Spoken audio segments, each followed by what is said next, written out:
J'ai envie de vomir et je peux pas arriver aux toilettes, c'est pas possible. Mais je vomis en marchant et le vomi il sort tout droit comme une lance à incendie, tu vois. J'éclaire chaque recoin de la chambre et ce que je trouve, c'est des araignées. Mais pas des araignées comme en France où t'as une bestiole dans ta maison. Je sentais que des araignées m'ont dévoré pendant toute la nuit. J'ai regardé partout dans la chambre, il y avait 40 araignées, des grosses araignées. Bonjour les amis, bienvenue sur mon journal de bord. Aujourd'hui, on fait une vidéo concept anecdote. Je vais vous raconter 4 anecdotes de mes pires anecdotes de voyage. Donc les plus désastreuses, les fois où il m'est arrivé le plus de galères. Et il y a une de ces anecdotes qui est fausse. Et vous allez devoir deviner laquelle c'est et enquêter pour ça. Et me dire dans les commentaires laquelle vous pensez être la fausse. Et à la toute fin de la vidéo, je vous révélerai quelle est la fausse anecdote parmi toutes celles-ci. Pendant ce temps, je vais me préparer un burger entreclette. Entreclette, c'est un burger, donc j'ai trouvé que ça pour le pain, parce qu'il fallait du pain solide, je vous expliquerai pourquoi, mais c'est un burger entrecôte et raclette. J'ai pris une entrecôte entière, que je vais griller, découper, mettre dans ce burger, et je vais napper le tout avec de la raclette. Et si je me fais un repas aussi balèze, je vais le cuisiner pendant que je vous raconte mes anecdotes, c'est parce que je reviens d'une retraite ayahuasca dans le désert, vous le savez, et pour l'ayahuasca, j'ai dû diéter. J'ai dû manger presque végétalien, sans sel, sans oignon, sans ail. Mais qu'est-ce que je fais? Sans chocolat, sans bonbons, sans sucre, sans gâteau, sans rien. Même sans produits laitiers, presque sans œufs. Ah! Et tout ça pendant à peu près 2 semaines. Donc je peux vous dire que pendant cette retraite... pendant cette retraite, j'ai eu des visions de raclette. Et avant les cérémonies, juste avant de boire l'ayahuasca, je m'imaginais faire un burger entreclette, entrecôte raclette. Ça vient d'un pote. Une fois, il a apporté du barbecue pour une de ses soirées avec de la raclette et il a appelé ça barbeclette. Je me suis dit pourquoi pas entreclette. Donc c'est parti les amis, on y va pour mes pires anecdotes de voyage. La première anecdote est... oh là là, c'était la galère. Mon Dieu que c'était difficile. Bon, premièrement, on coupe les tomates pour le burger, hein, en tranches très fines. Il faut un peu de dose de végétation pour déculpabiliser, parce que entrecôte raclette, voilà, je vous raconte pas les calories pour la muscu. L'anecdote des araignées en Indonésie. À ce moment-là, je voyageais en Indonésie avec mon ex-femme, avec qui je suis resté 1 an et demi au total, et on s'était posé à Bunaken. C'est un petit spot de plongée, la vue est vraiment paradisiaque. Il y avait un hôtel là-bas qui s'appelle le Panorama 2. On s'y pose tranquillou, je fais ma première nuit là-bas, et le lendemain, je dois faire mon baptême de plongée. J'ai fait qu'une seule fois de la plongée dans ma vie, c'était à ce moment-là, et c'était elle qui me l'avait offert, je crois pour mon anniversaire, ou pour je sais plus trop quoi, mais elle me l'avait offert, et c'était très gentil de sa part. À ce moment-là, je fais mon baptême de plongée, et avant la plongée, je remarque qu'il y a un détail qui va pas. Je me gratte. Je me gratte le corps comme pas possible. J'ai des boutons rouges qui sont apparus sur tout mon corps. À ce moment-là, j'utilise des objets tranchants limite pour me gratter. Je prends mes cartes de crédit, je me gratte avec. Je pense que je trouve des morceaux de bois, enfin des cailloux, des trucs comme ça. C'est hardcore. Ça me démange, mais c'est un truc comme pas possible. Les gens ils le remarquent. Hein. Genre je suis posé avec la prof de plongée dans l'hôtel. Et elle me dit mais qu'est-ce qu'il y a, ça va pas? Parce que je suis en train de prendre ma carte de crédit, de me gratter la peau comme pas possible à ce moment. Je lui dis j'en peux plus, il se passe quelque chose. Je crois que j'ai chopé une allergie ou il y a un problème là, je sais pas ce que c'est. Je commence à avoir peur pour ma santé parce que tout mon corps me gratte et j'ai des boutons et des plaques rouges sur tout mon corps et c'est apparu comme ça du jour au lendemain. Je me dis, est-ce que j'ai chopé une infection? C'est quand même un pays avec un climat super chaud, humide et tout. Il y a peut-être des maladies qu'on ne connaît pas là-bas. Du coup elle dit attends, je vais me renseigner. Elle commence à questionner les autres personnes qui bossent à l'hôtel et il y a un mec qui me dit que en anglais c'est peut-être des bedbugs. Bedbugs, qu'est-ce que ça veut dire? Ça veut dire des puces de lit. C'est ce qu'on appelle en français des punaises de lit. Les punaises de lit, c'est la merde. Parce que quand t'as des punaises de lit, et j'en parlais avec un pote à la salle de tournoi, là, et il m'a dit que le seul moyen de se débarrasser des punaises de lit, parce qu'elles te suivent dans tes vêtements, après elles viennent chez toi, si t'en chopes dans un hôtel, c'est un cauchemar, bah en fait, c'est de congeler toutes les affaires pendant, je sais pas, genre 1 mois, dans des congélateurs géants. Il y a des sociétés qui te louent des sortes de box congelées pour ça, et ça coûte entre 1000 et 2000 euros. Enfin, c'est la galère. Pour venir à bout des puces de lit, il m'a dit, une de ses amies a chopé des puces de lit, il y a eu un avant et un après dans sa vie. C'est tout un arc, le truc, il n'y a plus une saison, quoi. Donc je commence à paniquer, je me dis mais c'est des puces de lit, c'est un cauchemar. Je me rappelle que j'ai la tenue de plongée après, et on va sous l'eau, et sous l'eau je me gratte.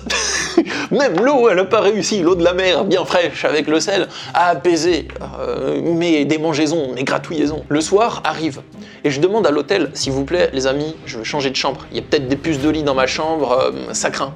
Bon, si elles sont déjà dans mes vêtements, c'est trop tard, mais bon, je veux essayer d'éviter comme je peux.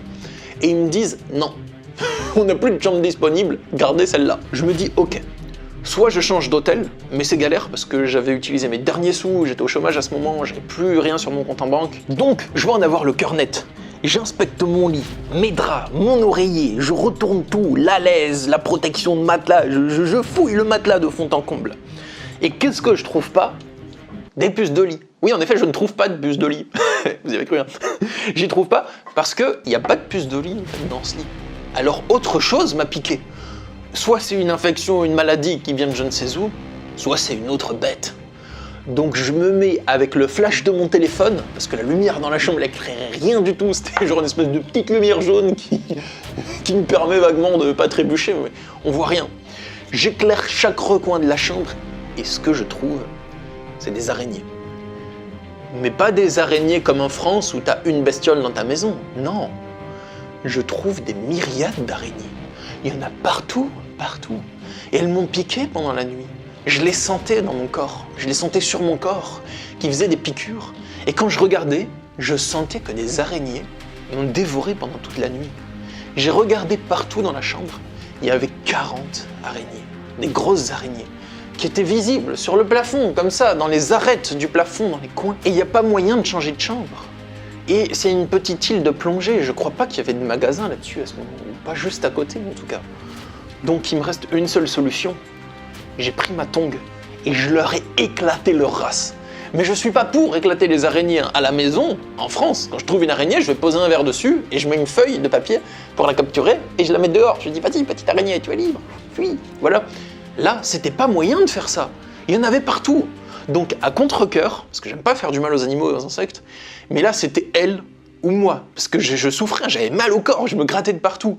Donc, j'ai pris ma tongue et j'ai éclaté 40 araignées. 40. Ma tongue, elle était toute sale à la fin, elle était dégueu, il y avait des crânes, des corps, du jus, des pattes d'araignée collées, on dirait une salade vinaigrette avec des oignons, quoi. Enfin, ça ressemblait plus à rien.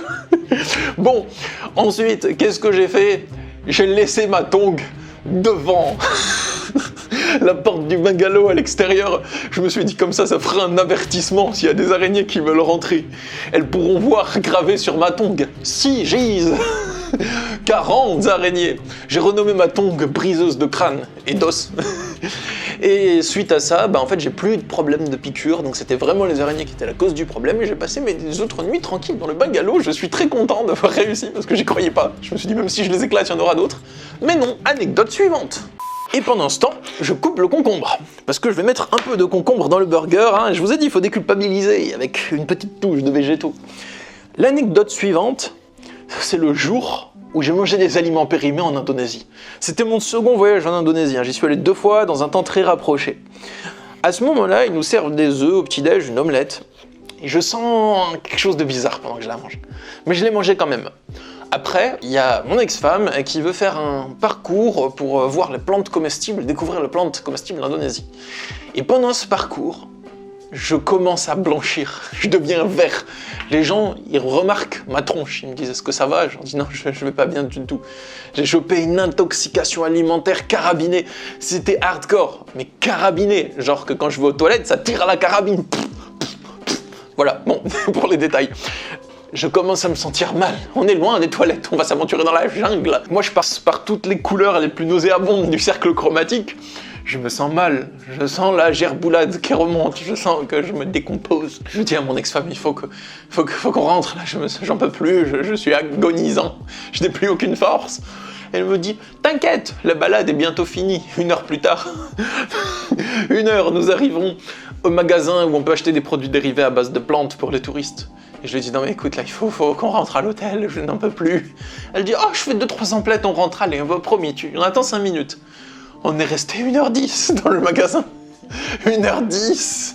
Je savais pas dire non, je savais pas me firmer à l'époque, sinon je serais parti direct. Je vais payer un taxi, je rentre là, et tu me rejoins plus tard. Mais je pense qu'elle l'aurait mal pris, je sais pas pourquoi, mais elle prenait mal ce genre de choses. Bon, bref, c'est pour ça que c'est mon ex-femme. Voilà, il y a pas de secret. Bon, à ce moment, je me sens trop mal, j'en peux plus. En plus des symptômes de gastro, là, j'ai toutes mes forces qui me quittent. J'ai plus aucune force. Il y a même les gens du magasin, ils sont là pour me soutenir, ils ont mobiliser un comité de soutien. Ils sont tous là à me tenir la main, à me toucher l'épaule, à me dire t'inquiète, ça va aller. Il y a même la meuf du magasin qui m'offre des infusions gratuites. Elle me dit tiens bon, Apaision, c'est bon pour toi, en anglais, tu vois. Et quelques calories et kilos perdus en sueur plus tard, nous arrivons enfin à la guest house, l'hôtel. Mon ex-femme, elle va retourner voir une sorte de chaman qu'on avait vu la veille, c'était très bien, mais elle veut y retourner. Moi je peux plus, je peux pas. Donc elle me laisse à l'hôtel et elle y va. À l'hôtel, à peine arrivée, j'ai la diarrhée qui va sortir, c'est carabiné, c'est nucléaire, c'est atomique. Donc c'est tellement carabiné que j'entre à l'hôtel, j'ouvre ma chemise, j'enlève mon short, j'enlève mon slip, j'en peux plus, je m'assieds sur les toilettes.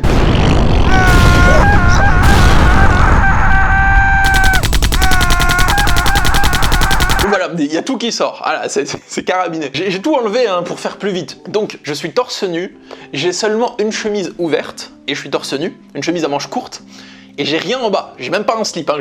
À ce moment, je suis au bout de ma vie, comme un zombie, une espèce de vampire, je sais pas.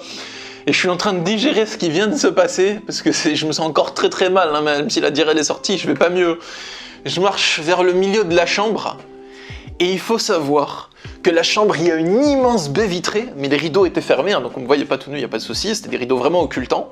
Il y a une immense baie vitrée qui donne sur une terrasse.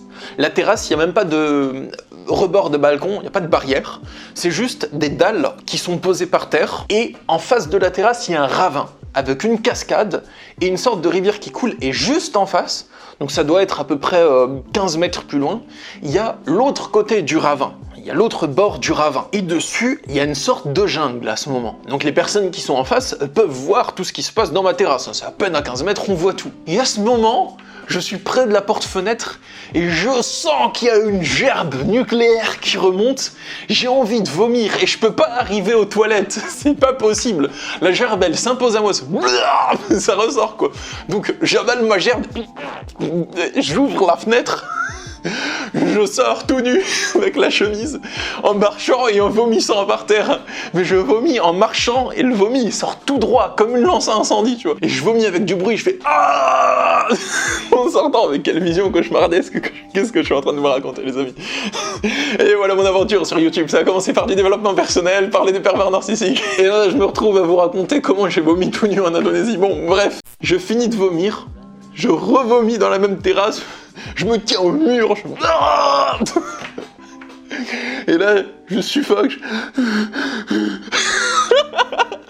Je vois en face, sur l'autre bord du ravin, il y a le mec de l'hôtel, un mec tout joufflu, petit, joufflu, tout gentil. Il me disait « Hey, good morning, mister !» tous les matins. Il avait sa machette, il était en train de couper du bambou dans la forêt. Il me regarde avec cette tête.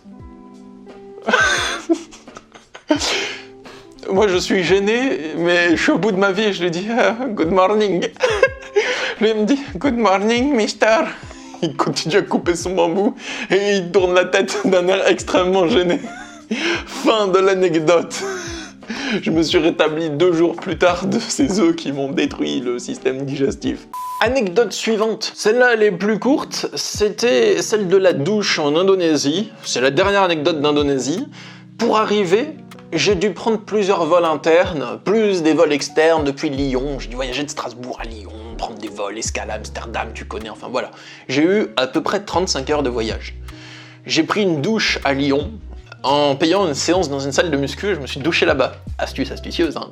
D'une part, je me maintiens fort, mais en plus, je prends ma douche. Mais il se trouve qu'arrivé en Indonésie, j'avais envie de prendre une autre douche. Donc je questionne le personnel de l'aéroport et je leur dis « Est-ce qu'il y a un endroit où je peux prendre une douche ?» Je me dis soit c'est ça, soit je me douche dans les toilettes. Parce que dans les toilettes, vous savez, il y a la petite douche, c'est les toilettes asiatiques. Donc il y a une espèce de petit machin qui met de la pression avec de l'eau pour se laver les parties intimes une fois qu'on a fini d'aller aux toilettes. Je me suis dit au pire, je me fais une petite fraîcheur comme je peux, j'improvise avec ça. Donc le mec très gentil, il me guide vers un endroit qui est réservé au personnel uniquement. Je suis passé par une petite porte et tout, il me dit écoute mec, prends ta douche là-bas, en anglais et tout, hein, comme il peut. Je me pose, je prends ma douche, j'accroche mon sac à l'intérieur de la cabine, j'essaye de pas le mouiller, enfin c'est un peu galère, mais c'est mieux que rien, et je prends une douche et je suis très content. Quand je sors des douches, je me rhabille à l'intérieur de la cabine, je ressors, et là, je vois une femme qui se lave les mains au robinet. Et elle est choquée, elle me regarde et je lui dis que je suis désolé, je pensais que c'était pour les hommes ici. Elle me dit non, en fait, c'est les douches pour les femmes. Et elle part direct. Donc moi je suis gêné, je pense qu'il va rien se passer, enfin voilà, je me dis bon je vais ressortir, tant pis, je savais pas, il m'a guidé là, j'y peux rien. Et là, Il y a plusieurs mecs là-bas qui sont une sorte d'armée, enfin je sais pas, ils sont habillés un peu comme des flics et comme des militaires. À la fois, ils rigolent pas, hein, ils ont des camions militaires en Indonésie. Je vous en affiche un à l'écran. C'est pas les camions de police qu'on a chez nous, hein. C'est des trucs qui sont pilotés par Dwayne Johnson dans Fast and Furious normalement. Et là, il y a plusieurs mecs avec la meuf, ils arrivent, et ils me ramènent dans une sorte de petite salle d'interrogatoire. Et ils me demandent pourquoi j'ai fait ça, enfin ils parlent pas du tout bien anglais, moi non plus je parle pas bien anglais à l'époque, mais j'ai l'impression qu'ils sont super vénères parce que j'ai osé me doucher dans les douches des femmes, et là-bas, c'est genre grave de le faire. Je crois qu'il y a même une loi qui dit que la masturbation est interdite et que les personnes qui le pratiquent peuvent aller en prison en Indonésie. Il me semble, bon après ils vont pas vérifier si tu le fais, mais voilà, donc c'est pas les mêmes mœurs que chez nous. Bon, je m'en suis sorti en payant un pot de vin à la meuf qui m'a vu, et aux autres gardes, un pot de vin de 400 €, l'équivalent en roupies indonésiennes, je sais plus si c'est des roupies, enfin j'ai oublié, voilà, en monnaie indonésienne de 400 €, et je m'en suis sorti comme ça, plus une réprimande, ils étaient vénères, et plus jamais de ma vie je prendrai ma douche dans les aéroports de l'Indonésie.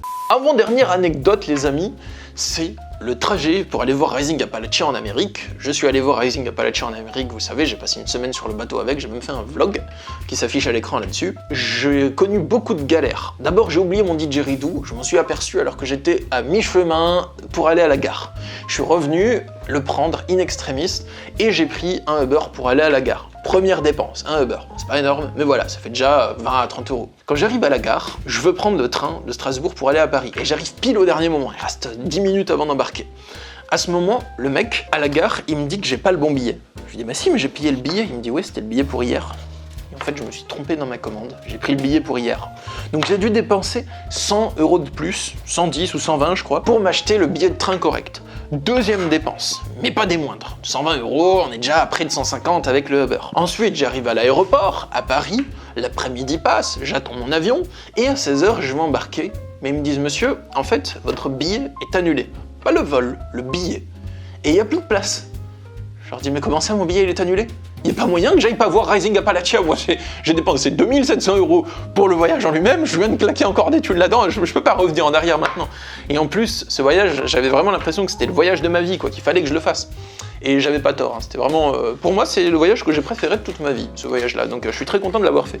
Mais il se trouve que j'avais réservé le billet quand j'habitais à Sète. Donc j'avais pris un vol Montpellier-Paris et un vol Paris-Boston. Mais comme entre-temps, j'ai déménagé à Strasbourg, et que j'ai pas fait la partie Montpellier-Paris, ben en fait, ils ont annulé tout mon voyage pour ça. Je savais pas qu'ils procédaient comme ça. Bon, maintenant, je serai plus vigilant. Mais bon, faut le savoir, ce genre de choses. Donc là, je commence à paniquer. Je me dis, non, mais y a pas moyen que j'aille pas voir Rising Appalachia. C'est hors de question.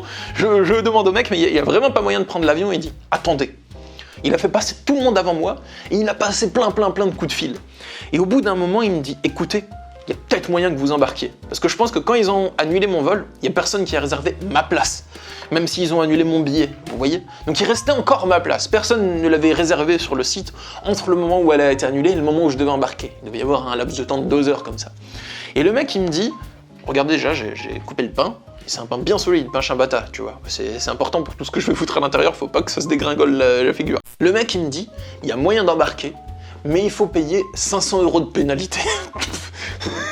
500 €, les amis, ce voyage, il a dû me coûter 4000. C'est insane, hein, peut-être même plus, hein, avec tout ce que j'ai dû payer, la nourriture, les chambres d'hôtel, j'étais peut-être à 4500 au compteur, c'était hardcore. Mais je regrette pas de l'avoir fait, il était magnifique ce voyage. Des fois, ça vaut le coup. Je me dis, cet argent, bah ok, c'est une somme, mais si je l'avais pas utilisé, il dormirait encore sur mon compte bancaire aujourd'hui. Et là, ça m'a aidé vraiment à grandir personnellement, ce voyage. Je lui dis, écoute, prenez mon argent, allez-y, on n'est plus à ça près, allez, prenez. Je paye ma pénalité et j'arrive à embarquer et merci Seigneur, merci l'univers, merci tout ce que tu veux. J'ai pu embarquer et j'ai fait mon voyage. Bon, maintenant je vais juste griller mon entrecôte, mettre la raclette par-dessus, finir mon sandwich et quand il est prêt, je vous dirai quelle était la fausse anecdote. En attendant, dites-moi dans les commentaires laquelle vous pensez être la fausse. Je la fais cuire avec de l'huile et du beurre. Regardez-moi ça, je vais me régaler. Du sel, du poivre. Oh là là les amis, je sens que je vais me régaler. Je sais que c'est un sacrilège de mettre une entrecôte coupée en morceaux dans un burger. Je suis au courant. Mais j'ai tellement diété longtemps que j'ai trop envie de manger ça. Ok les amis, let's go, là il faut faire vite tant que c'est chaud pour manger. Donc, je me prépare le burger, l'étape finale, et en même temps je vous révèle pour l'anecdote. Donc, la fausse anecdote, c'était laquelle selon vous? Eh bien, c'était celle de la douche en Indonésie. Eh oui, toutes les autres étaient véridiques, à 100%. En fait, j'ai vraiment pris une douche dans un aéroport en Indonésie, mais ça s'est pas du tout passé comme ça. Il m'a pas montré un endroit qui était réservé au personnel. Il m'a montré un endroit où il y avait des douches comme ça, et il n'y a pas eu de souci. J'ai pris une petite douche, je suis ressorti, et il n'y a pas eu de problème. Alors, est-ce que vous avez aimé les vidéos d'anecdotes? Dites-le moi dans les commentaires s'il vous plaît, parce que si vous avez aimé, je vous raconterai d'autres anecdotes de voyage, peut-être mes meilleures anecdotes et pas mes pires anecdotes. Bon, sur ce les amis, on va découper l'entrecôte, la mettre dans le burger, rajouter de la raclette, je vous montre à quoi ça ressemble et je vous laisse. En attendant, abonnez-vous à cette chaîne YouTube si vous aimez bien les vidéos que je partage pour être notifié des prochaines.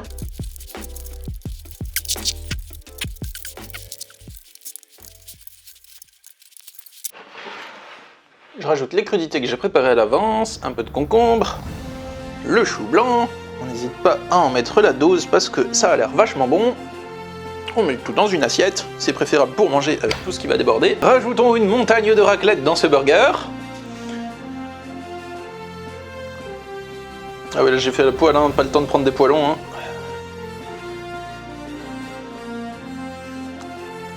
Et voilà le Mountain Entrecôte Burger. Il est prêt. Je vais déguster cette petite merveille les amis. Je vais déguster ce petit ange tombé du ciel pour atterrir dans ma bouche. Et je vous dis à bientôt pour de prochaines vidéos. Au revoir.